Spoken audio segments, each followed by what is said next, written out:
Good morning, or good day. I'm your host, Michelle Graves, on today's segment of The Power of Money. And as always, I am delighted that you have invited me into your homes, your offices, whatever your venue today. I have a phenomenal show for you, a special show.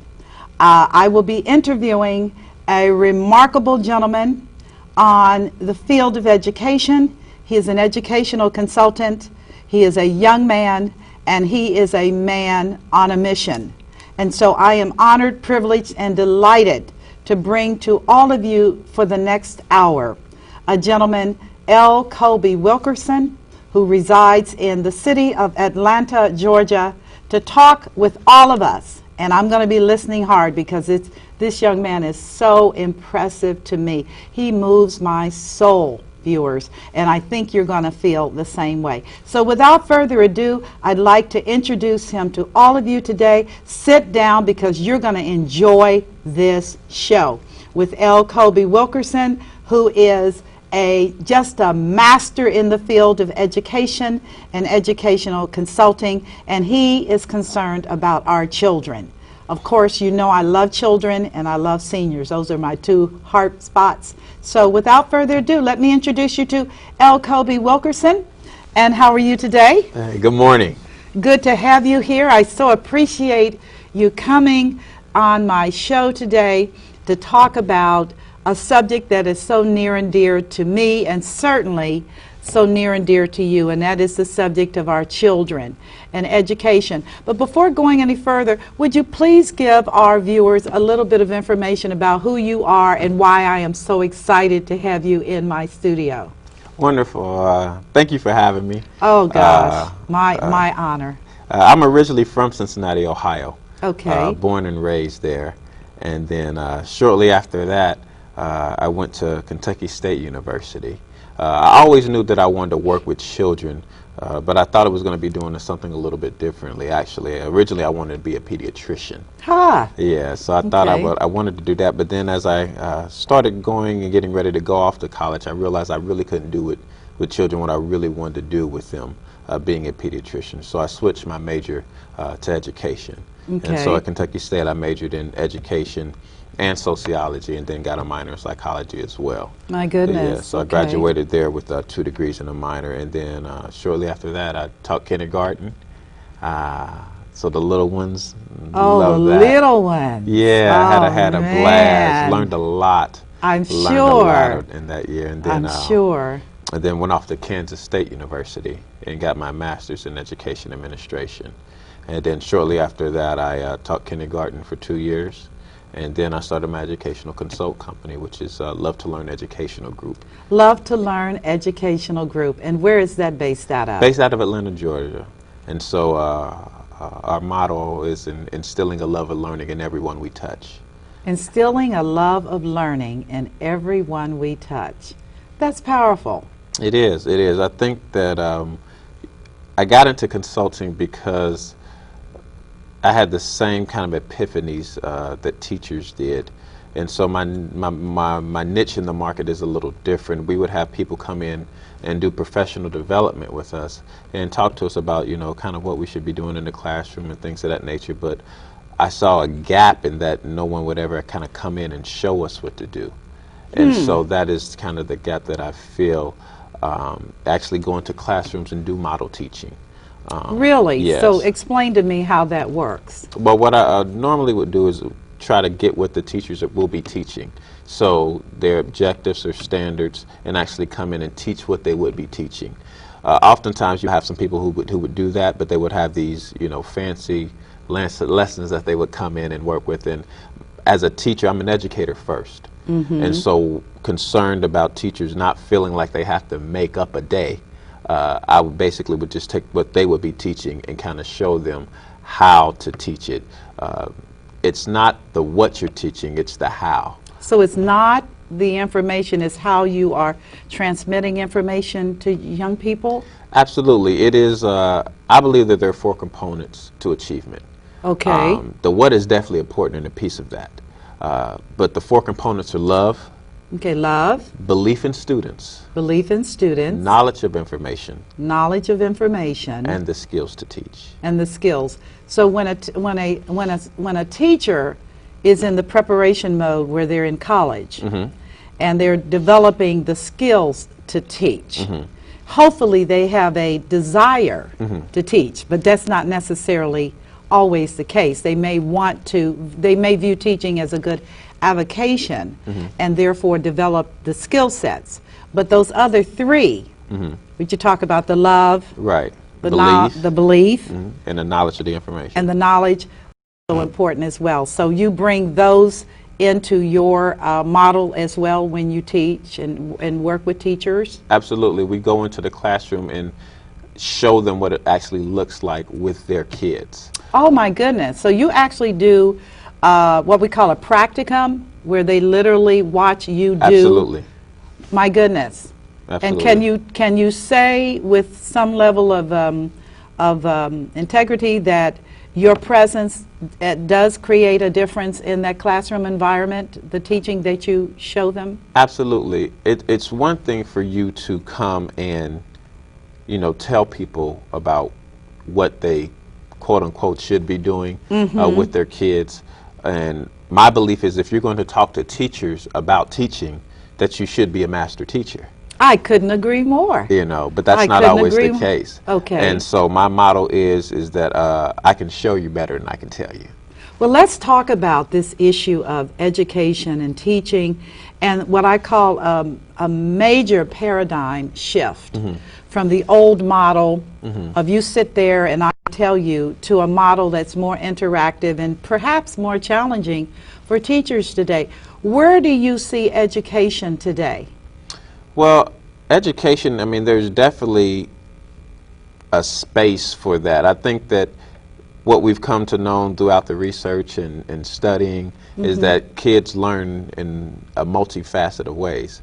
And so that's different for some teachers who are used to a traditional model. And so you have cooperative grouping and, differentiated instruction, and you have all of these terms, and teaching teachers to actually be facilitators. Facilitators. Of the knowledge and information, as opposed to, there's a term that they say, the sage on the stage.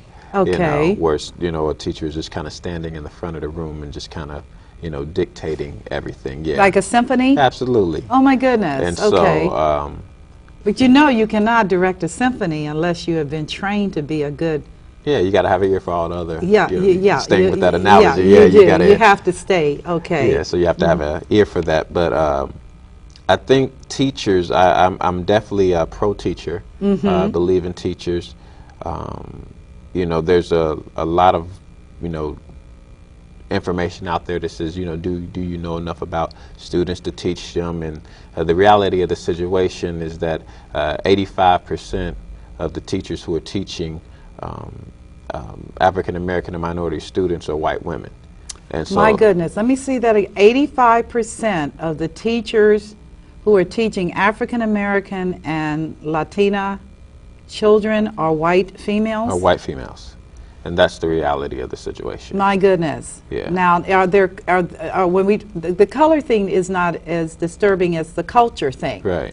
Because we know that white people are not a monolithic group. Right. There are all kinds of Absolutely. From different experiences. So, is there any data regarding the cultural backgrounds of many of these teachers? Well, not that I can per se. You just got white, black, Hispanic, and so that's the data that you're looking at. But it's about actually having a culturally relevant pedagogy that teachers can actually, be able to deliver with some type of, confidence and be able to connect. And because that's really what it's about. It's about a connecting piece. And so that's another piece of the work that I do is around transformation, because sometimes you're doing things and you don't realize that you're doing things. You're not really aware of what it is that you believe. Okay. And so your actions are coming from somewhere. Okay. And so what it is the work that I try to do in regards to transformation is help you to see why you do what you do.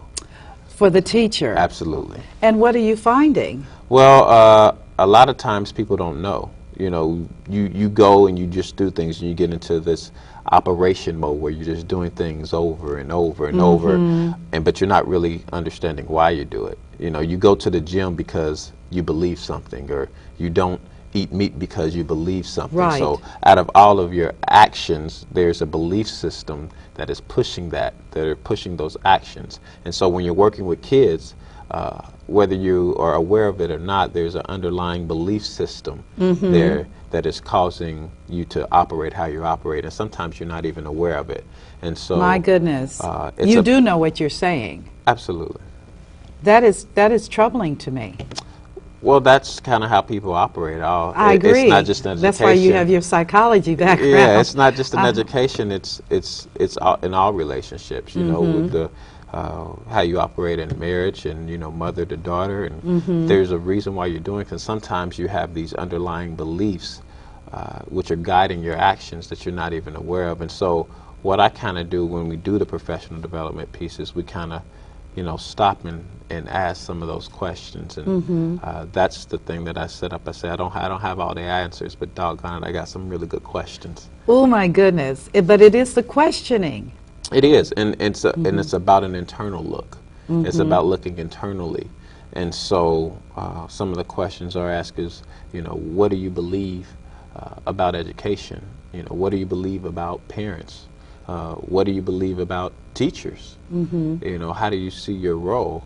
And it's about creating a culture that sustains ability, you know, and it's about the sustainment of it. And, you know, you can go in and you can change an environment kind of really quickly, but will it sustain? Right. And so that's... Because if the teacher, who is basically the master in the classroom, has an underlying belief system that is perhaps degrading, perhaps, or has a perspective that says that these children can't succeed. I'm just doing the best I can, but really they don't have what it takes to succeed. Does that infiltrate the classroom environment? Absolutely. Do children pick that up? Absolutely. I mean, oh my God, everything is energy. Right. You know, I believe that. Everything I is energy. absolutely believe that. And so that takes me to the work that I'm doing now. I'm actually now working on my doctorate, my PhD at the University of South Carolina. Okay. And well, congratulations. I'll shake your hands on that. Thank you so much. That is very good. Yeah, seeking to be Dr. Wilkerson. Okay. But that's the gap in the 8 years. I'll still call you L.Kobie. Yeah, you can do that. You can do that. But that's the gap that I've seen in professional development, is that there is no space for personal development. And my belief is that there cannot really be any effective professional development without personal development, because what you bring to the table is you. Exactly. And so what I believe that we've done a poor job in education is taking the time to actually develop the teachers and give them an opportunity to kind of pour it to themselves. There's a African proverb that says, be weary when a naked man offers you his shirt. Ah, that's good. And so that's good. The whole purpose of that analogy is that you cannot give what you do not have. Right. And so going back to the 4 components of the achievement: love, belief in students, knowledge of information, and the skills to teach.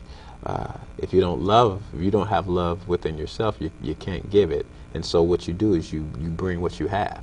And so if you're disappointed in your life, and you're frustrated in your life, and you know, you're kind of irritated, and you have all of these things going on in your life, this is what you bring.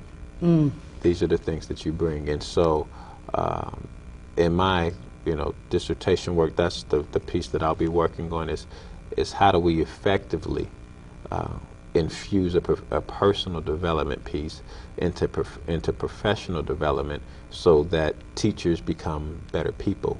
Do we want you to be a better teacher? Of course, absolutely. That's a given. Yeah, that's but a at given. the end of the day, we just need you to be better. We want you to be a better mother. We want you to be a better sister, a better brother, a better husband. Right. We just need you to be better, because who you are, you bring to everything. And so if you're just better, of course you're going to be a better teacher. But I think there needs to be some intentionality in that environment where you're spending, 6 to 8, sometimes teachers are spending 9 to 10 hours a day. There needs to be some type of mechanism put there to kind of really help them be better thems. That overall. that is a serious undertaking. Yeah, but it's needed. Oh, I could not agree with you more, because truthfully, if a person is not of good character, Right. I would think that somehow that would have to manifest in a classroom environment. It shows up. It's got to show up, because shows up. it's too intimate. When you're with children for long periods of time, the cracks have got to show. They do. Right? They do. Okay, because I'm not in that industry, but I would have to believe intuitively that if you are teaching, and little people are like little, bzzz, they pick up everything. And if you are really not a good person, they have to pick that up. And that would have to have a depressing impact on their learning, wouldn't you think? Well, not just on them, but the whole environment. You know what I mean? And so it's not, like I said, it has an impact on the teacher that's next door. It has an impact on on the principal, administration, and all of that. And so it takes something, and the whole thing is people don't change because they just want to. There has to be a reason. They have to see a benefit in So that. how do you incentivize a person that is a rat? Well, I mean, you have to show them the benefit and how it impacts their life. It's that old analogy, no matter what people station that they're tuned into, they're all tuned into that, what is it, WIFM, and, what's in it for me. What's in it for me? And so people are always looking to that. And when you go about transformation, which is different than change, It is. it's completely different. You can't say you need to do this. Transformation isn't about doing anything. Transformation is about being something. That's powerful. Yeah. Can I quote that? Transformation is about being something. It's about That's very important to me, because that's how I live my life, period. Which is, we must ever be present and ever aware and ever conscious of who we are and what we bring to our fellow mankind. right.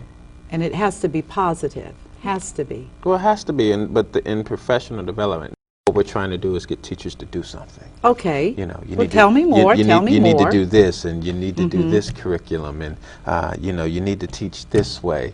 And while that is a piece of the puzzle, I think the bigger piece of the puzzle, when I come, it's, I always tell them, I come in peace. Yes. It's the gun by me. I come in peace, Yes, and my goal is to not have you do anything. Okay. My goal is to have you be something, and it's hard to be something that you've never seen. My God. So when you say never seen, can you give me a how that plays out? What does that mean? Well, that's it's one thing. The thing that I've learned in the past 7 or 8 years that I've been doing this is that something happens when a teacher sees not just good instruction happening, but good instruction happening with their kids. Okay. That's the model teaching piece. That's the power in it. It's one thing for you to see, go in and maybe even look and see and watch another teacher teach. Okay, yeah, you see the strategies that they're using, and you see what they're doing, but something happens when a teacher sees you being effective with their kids that they work with on a daily basis. It brings about a sense of it can be done, and it can be done with my kids, because I see it being done, because they own those kids. Those are their children. Those are their children. Yes, literally. And so it's one thing for you to go into another class and see a teacher be effective with their kids. You expect that because they have a relationship and whatnot. But it does something.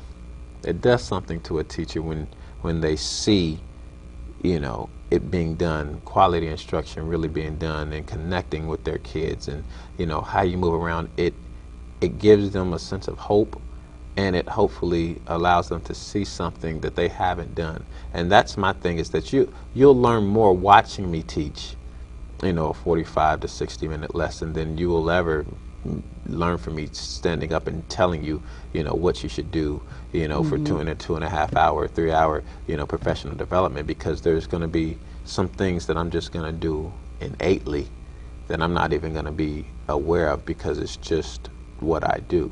But the power and who of that, you are, yeah, and who I am, and who you are. That's and so important. the piece of that, those two pieces together, make a powerful connection. You know, because when you put them together, you say, okay, now I hear it, now I see it.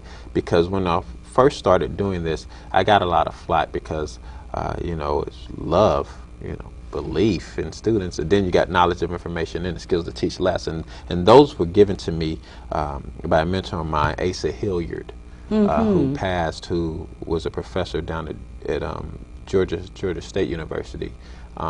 Phenomenal mind. He was a jewel to this planet. Very, very, very heavy impact in the work of around educating African American children.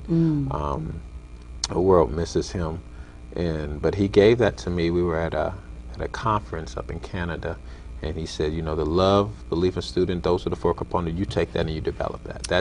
That is to be yours. My goodness. And so so he sent you off with that. Sent me off with that. So that is mine to develop and to share with the world. But love looks like something. Love does look like something. It sounds like something. Yes. It's measurable. Yes. You know, belief in students looks like something. It sounds like something. Knowledge of information, you know, and the skills to teach. So these components of achievement, and he said it's an all or nothing deal. So you can't have 3 out of the 4. But it goes back to the analogy. It's hard you cannot give. It's not hard. You cannot give what you do not have. And so in order to give love, you have to have it first yourself, right? And that belief in you first to give, you know, to give belief in students, and you know, you have to have the information to give, and you have to have the skills, and that's where oftentimes the skills, because teaching is an art. I believe that. I was blessed to have some amazing teachers. It's an art, it's a skill, and it's a craft, and it has to be developed, and it's a muscle, so you have to work it. And the beautiful thing about teaching is no 2 classes are ever the same.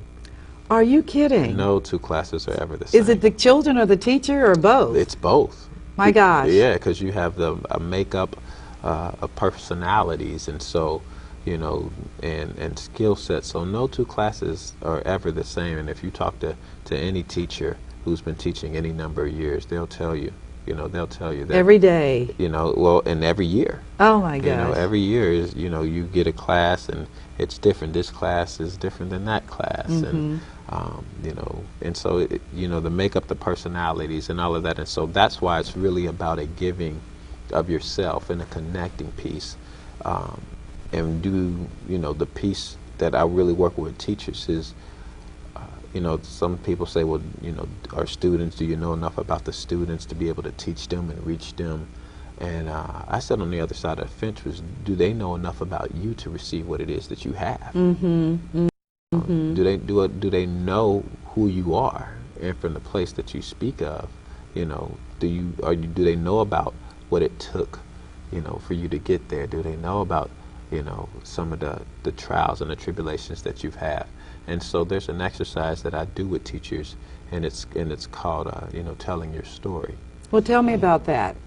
Well, pretend I'm a teacher. Well, actually, I am a teacher. I teach about money. Absolutely, I am a teacher. Absolutely. Yeah. Well, okay. It's in my. Of course, my audience is not little people. No, well, but that's but okay. they're people. But they're people. They're people. Yeah, yeah. You know, yeah. And that's what I tell them. You know, all kids are smaller versions of us. My goodness. And so there's an exercise that we do, which has teachers, or middle schools. I'll tell you about one. I was working with a school out in Kansas City, Kansas, Northwest Middle School, where the principal is Dr. Donnie Mitchell. And we were out there doing some phenomenal work. He's a phenomenal principal. In Kansas City. In Kansas City. My goodness. And great staff out there. And so what we were doing is an exercise like I said, called Telling Your Story. And then in the professional developments I use, I use music, I use, video clips, and this particular one, I use a clip from the story Rango. I don't know if you've seen that movie. Yeah. Rango. And Yeah. so, with the little lizard, and, Yes, yes. he's acting and Yes. whatnot. And for those of you who haven't seen the movie, Rango is a lizard, and he has this thing where he's trying to be a lot of things. He's an actor. Yeah, he's got some challenges. Yeah, he's definitely got some challenges.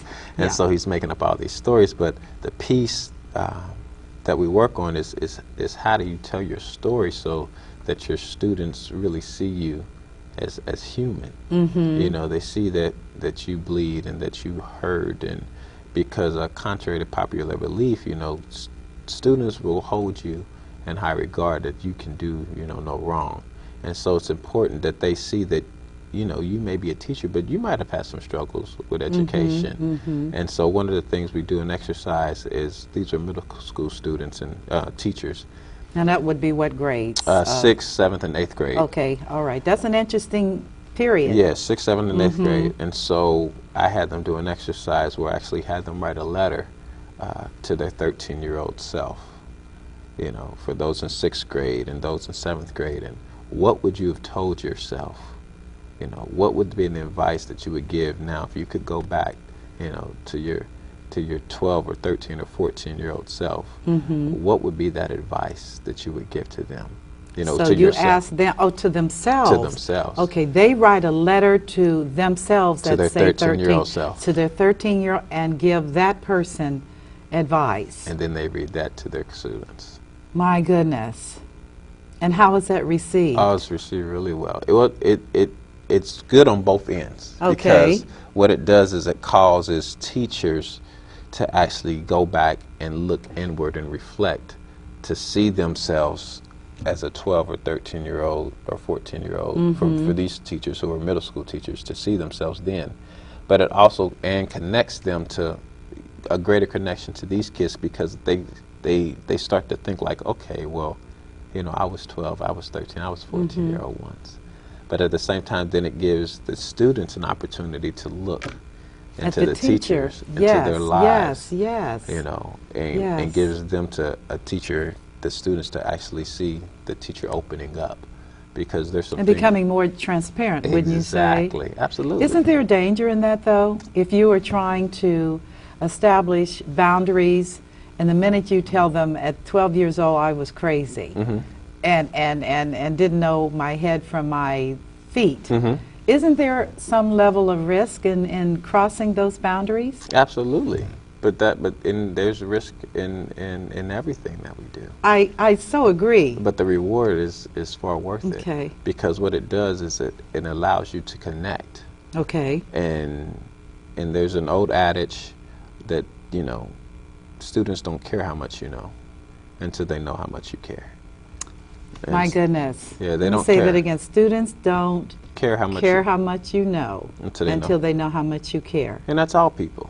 Actually, That's all people. That's the truth. Yeah, and so there is like I said, going back to everything is energy. People feel when you're authentic. Yes. Yes. But the flip side of that is they feel when you're not. Right. Right. Right. They feel when you're not. Right. So when somebody's being genuine and authentic, and then when they're not. And so when teachers are being real and authentic, first with themselves, Okay. and then with students, it creates a bond there where they're able to now hear what it is that you have to teach them, and they know that it's coming from a genuine and a sincere place. And so that creates a community, because when they see that you're willing to be transparent, then they're willing to do the same. And so it's about teaching of social skills, but more importantly, it goes back to that creating a community of that sustains achievement. You have to create that community, and part of creating is knowing the needs, the wants, the hurts, the pains, of the community that you're a part of, and knowing what each person in the community is bringing to the table. Well, you know what? This is so awesome, this conversation, because I am deeply concerned and troubled, and that's why I just have such an affection for you and your vision.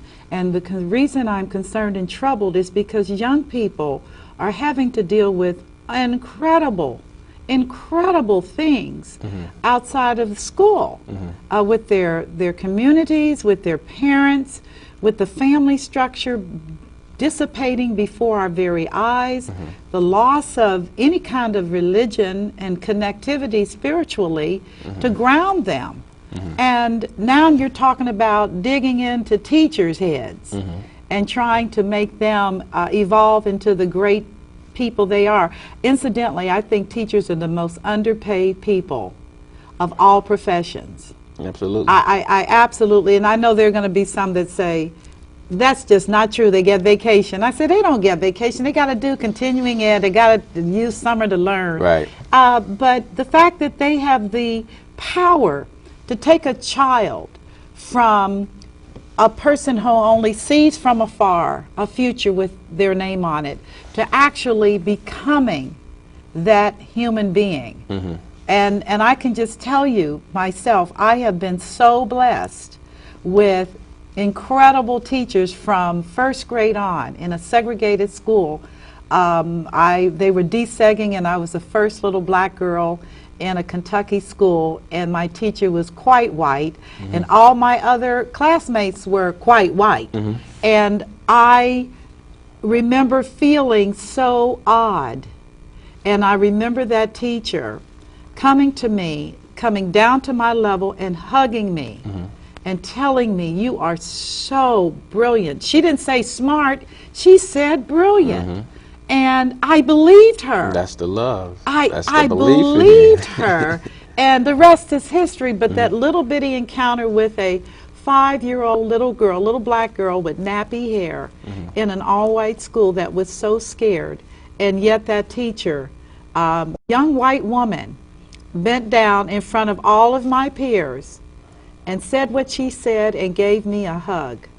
And that just set my world on such a different path. So I support and believe in what you're trying to do. What do you see as the most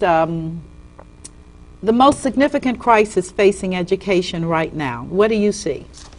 Wow. How much time we got? Ah, man. Hey, we already know that you're the expert. There's a lot of things that are facing education. Funding, of course, legislative policies that are not designed in the best interests of students nor teachers. It varies from state to state, but I believe that until we make preschool mandatory for all children, we're still going to have the gaps that we have in education. It does start in preschool? Well, you have states where kindergarten is not even mandatory. So can you imagine, as a first grade teacher, you have kid A, okay, who went to preschool for 2 years. Okay. Then they went to kindergarten, for 1 year, and now they're in first grade. And then you got student B, who has not been to preschool, has not been to kindergarten, and is also in first grade. Oh, that's a problem. Yeah. So you That's have a problem. you have this gap. Okay. Which is they refer to as the achievement gap. You have this gap that you have this kid who has 3 years of education starting with this kid who has 0. Okay. And there's states that don't even make kindergarten mandatory. So, I think until we get preschool mandatory, there's states that, preschool is not mandatory at all.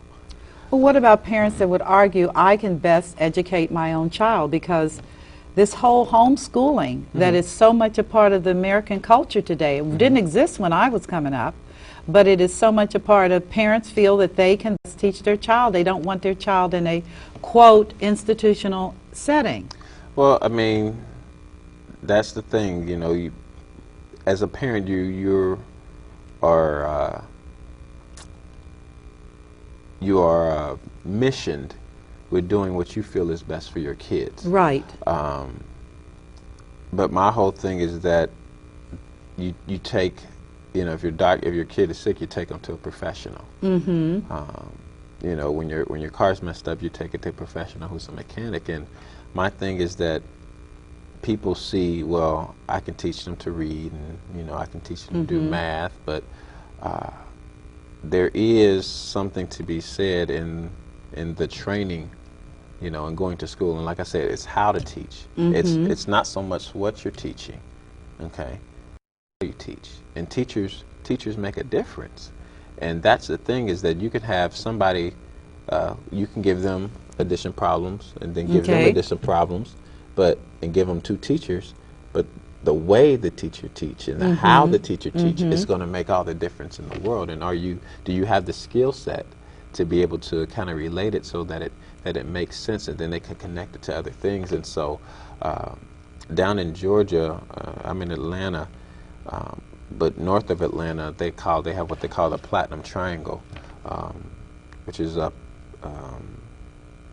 it's not Norcross, but you go right up 400, and they call it the Platinum Triangle. And in that Platinum Triangle, there's more homeschool kids, I believe, in that part of the state, maybe that country, than anywhere else. It's something, I think, almost 50% of the kids in that area are homeschooled. But parents, if they feel like they have, and you got to have the right curriculum and all of that stuff. And I mean, I guess there is a space for, like I said, as a parent, you have to do what you feel is best. But being mindful of the fact that you want the best, I would definitely, you know, depending on the background of each parent, you know, you want to take them to a professional. So I'm definitely pro public schools. You know, you have these things with charter schools, and the research states that, you know, says that there really isn't a big difference. And the thing about public schools is they're going to get a more diverse education, because public schools accept everybody. Charter schools can say, we don't want you. Right. You know, we want to just take the best of the best. Right. And I think, you know, everybody has their opinions about that. But I think when you put kids in an environment that has not just diverse in population, but also diverse in skill set, diverse in abilities, I think it gives and lends something to what people glean from that about dealing with people with differences. And some things you just can't be taught; they have to be learned. And that experience of a public school education really kind of supports that. Well, we both have to be honest. We both went to Walnut Hills High School. Absolutely. Yay, yes, Eagles! Go Eagles. Yay!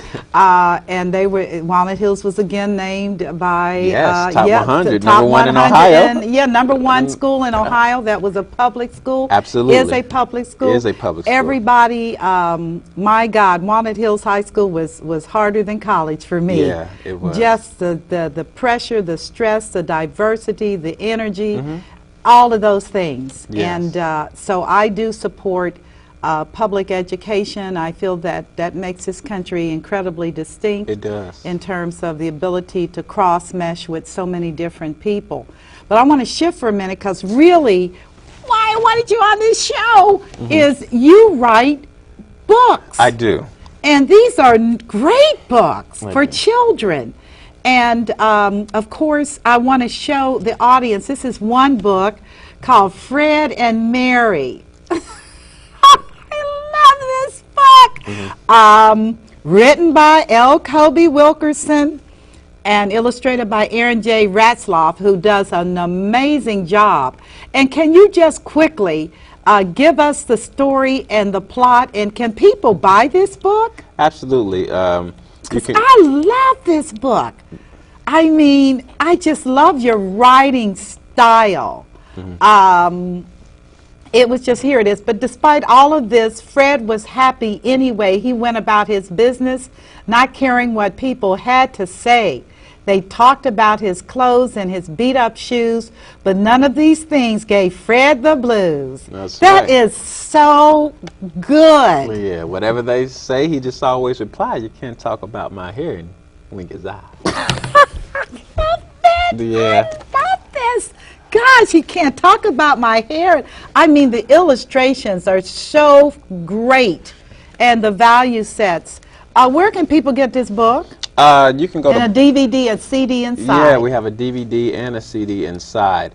This is so Fred and great. Mary this was my first book. Okay. And you know, there's some of the illustrations. Yeah, There's I love Fred. it with the teeth. He's got these little horsey teeth, because you know when we're young we have bucky teeth. Yeah, Fred's got some issues. You know, Fred does. He's got some problems, and yeah, we have it here, right there. That is the that's a picture of Fred right there. Yeah, he's got some issues there with his you know, his teeth and his hygiene. You know, all Fred knew about was his hair. Yes. You know, other aspects of hygiene, I don't think he too much cared. His teeth were black and his breath had smelled, and we won't even discuss his skin and his nails. Love it. I love it. Do you ever do storytelling and reading? Absolutely. That is a piece of the work I do. I do a storytelling piece with the music and storytelling as well. Oh my gosh. And so along with, you know, the consulting piece and the model teaching piece, I do music and storytelling. I have a storytelling CD that'll be out with the Three Little Pigs, Little Red Riding Hood, Little Old Lady That Swallowed a Fly. And do not say an old lady swallowed a fly. Yes, I know little people love that. They love Their it. imaginations are so vivid. Yes. I mean, they're so vivid. Then I saw this, got married, and the priest has a little clothespin on his nose because Fred smells so bad. Yeah, he got hooked up with Mary, and Mary has some issues too. Now, you know, Mary was cute, and you know, she had lots of hair on her head. Yeah. You know, and so, you know, she walked up to Fred, and to Fred she said, I really like the hair on your head. You know. And so Fred was shocked that she had recognized, but then she had hairy arms and hairy legs. She had some hairy arms and hairy legs. Yeah, she was cute, but she was a tad bit hairy as well. Yes. You know. This is so amazing. And the dog on the side barking. Yeah. I mean, that is just so much fun. I love this book, but let's talk about this, my favorite all-time book. This is a book I really feel you're going to be written up in history. And I say that. I've met and dealt with and interviewed many people over the course of my life, but I must tell you, this book called Queen Infinity, and I know it's in its yes, Queen Infinity. This is actually what they call the Blue Line copy. The books are literally being printed as we speak. Goodness gracious. So we will actually have the actual copies of the book toward the end of this month. But Queen Infinity is a wonderful story about literacy and leadership. Wow. It's about a little girl who's the queen of Zizaman B. Zizaman B. Where did you come up with that name? And so it just came to me. So Zizaman B is a made-up land, but you know, the story starts off, it says, once upon a time in the land of Zizaman B lived the prettiest queen of all, and her name was Infinity. And some folks wonder why they called her that, because she grew pretty every day. Imagine that.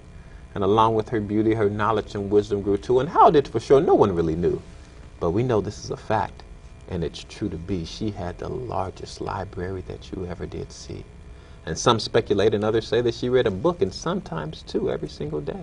And so every day at noon is Zizaman B. Everyone told them there's Zizabox. I love this little girl, though, with her glasses. Where's the pictures? So there's her favorite place, which is the library. And then we have all the people in her. Zizabox. Yeah, the Zizabox shop. And so, but here's the queen. Look at the queen. There's the queen. So with her round glasses and her, look at her hairdo. Yeah. So and then she has she's trying to, you know, everybody in her land loves reading. You know, so they think that she's a wonderful queen. Yes. She does so great by people. And I look at the diversity of people in her kingdom. Absolutely. And the little baby laughing from his belly. That's just how children laugh, too. They just giggle and just do it.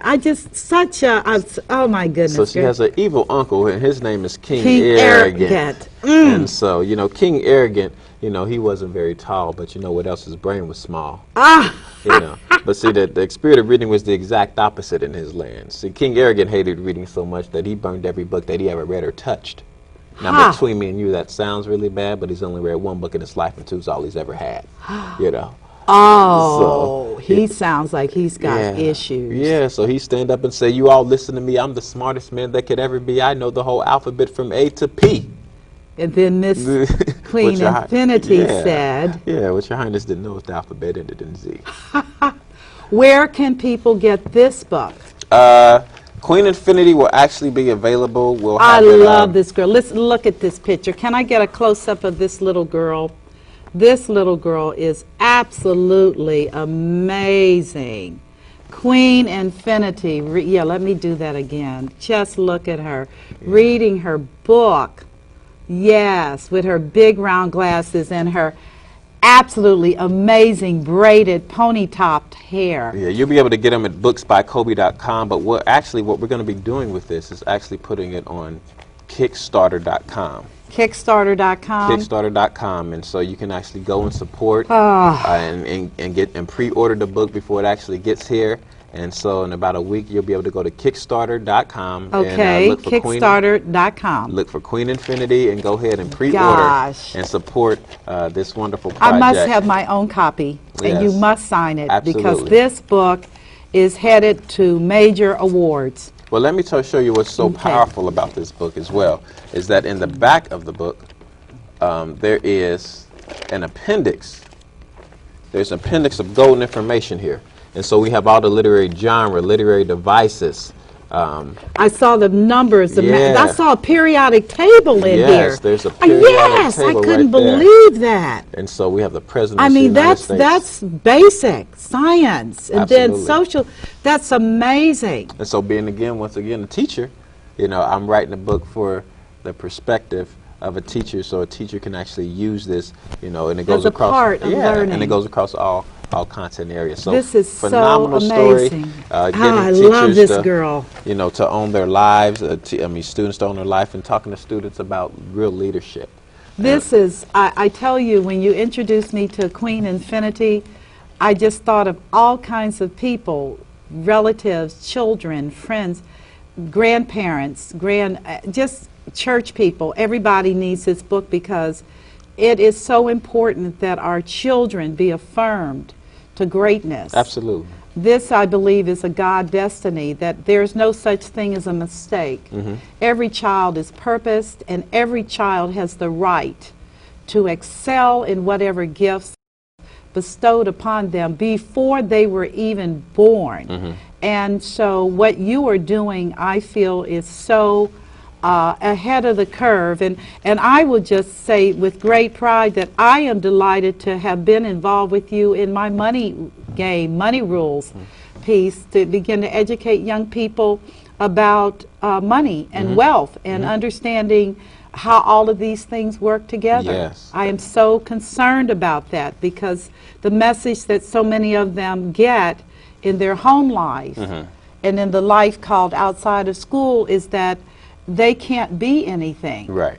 And that and that's not true, and that they cannot be leaders and own companies and own islands and own assets. And yet as children, the leaders of the world start teaching their children very early that their children are going to run things and are going to reign over things and are going to have only the best. Right. They never teach in terms of mediocrity. That's what I've learned over 36 years of working with wealth.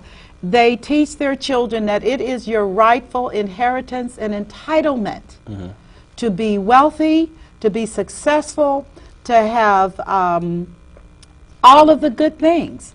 And not that I discredit things that are not good.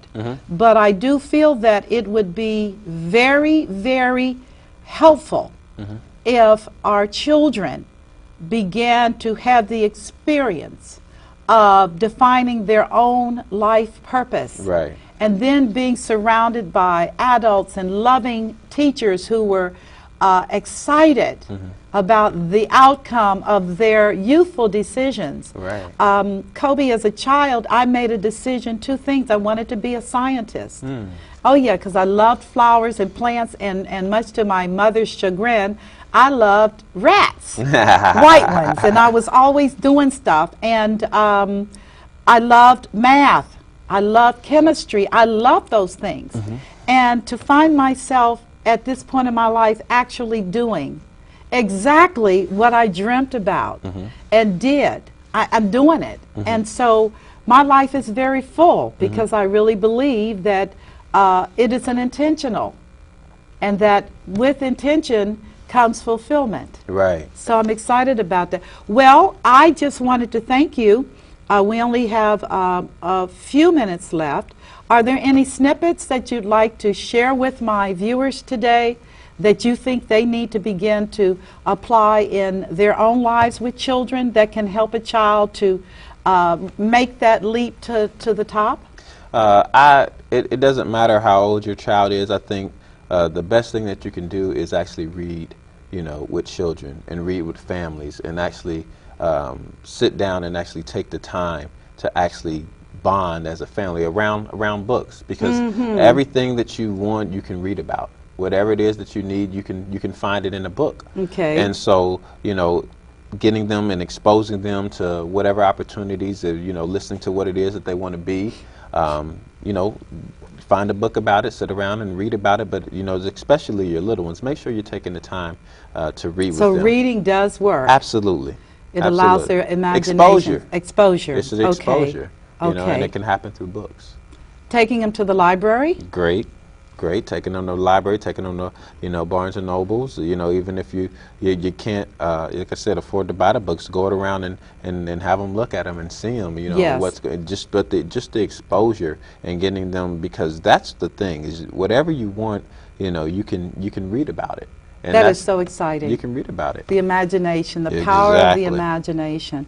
Well, viewers, this has been an awesome, awesome, awesome experience for me to have a gentleman that I have to call a giant, an emerging giant in the field of education.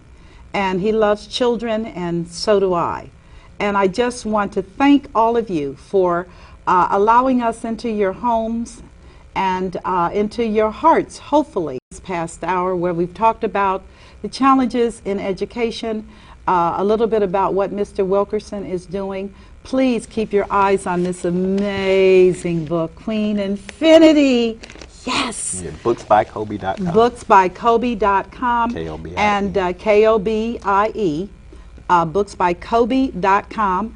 And again, we wish him only the best as he continues his journey to success.